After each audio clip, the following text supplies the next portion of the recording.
So can you talk to us a little bit about that? Like what the meaning of financial freedom really is?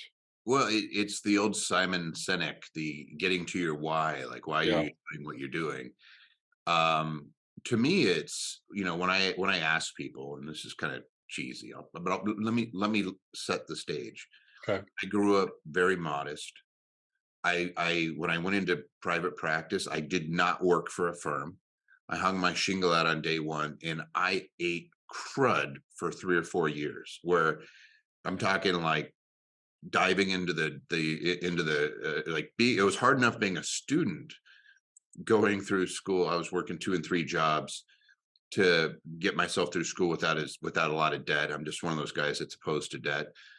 um but where you're looking through the cushions to find money so that you can buy the JoJo's, the old potato slices, so you get some Hmm. calories in you. Like I know what that's. I remember that distinctly.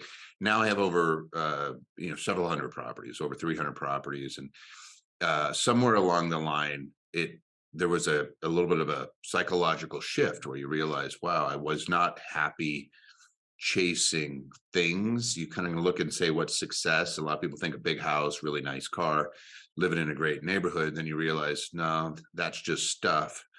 What's my purpose? And you start changing. I kind of mentioned the second mountain. You start looking at like, what am I actually passionate about? It might be spending time with your kids. Maybe it's coaching. Maybe it's traveling. Maybe it's doing mission work for your church. Whatever it is, that's your reason of like, hey, if I had more time, this is what I would do.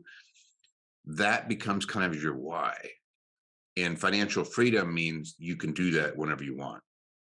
So I look at it this way, like, how long could you survive at your current lifestyle if you quit your job, or if you lost your job, or if you became ill and weren't able to work? How long would it take?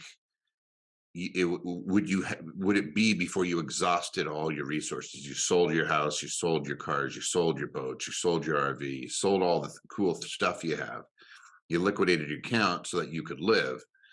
And to me, when I titled Infinity Investing, it was an infinite number of days that I could live off of passive income sources like rents, royalties, interest, even short-term capital gains when you sell stocks, when you sell options on stocks, I should say. We do covered calls. It's one of the strategies, in dividends, in rents, things like that.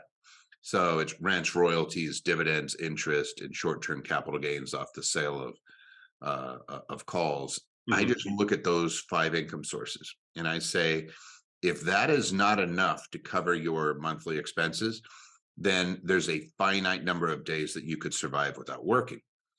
So once you have enough from those sources, and I know you do syndications and you're into those types of investments. If the syndications and your investments are not covering your expense, then unfortunately you have a number of days that you could survive. And most of us have this number of days. We don't realize it. It might be, hey, I could survive 90 days before I'm selling off my stuff. Maybe if I sold all my stuff, like in this market, it would be a bad time to be selling your stuff, right? Right. Right. I have $1 million house, but nobody will give me $1 million for my house. It means you don't have $1 million house, which we don't. We'd have to test the market. Maybe it's a $700,000 house, right? And all of a sudden you have no equity, and you're walking away and hope you like it's not the saving grace that you thought it was. So I look at that and I say, how many days could you survive off of your current asset base if you left your employment? In your work, like you could no longer trade your time for money. If it's a certain number of days, then we want to change that into an infinite number of days by replacing your expenses with the infinity income sources.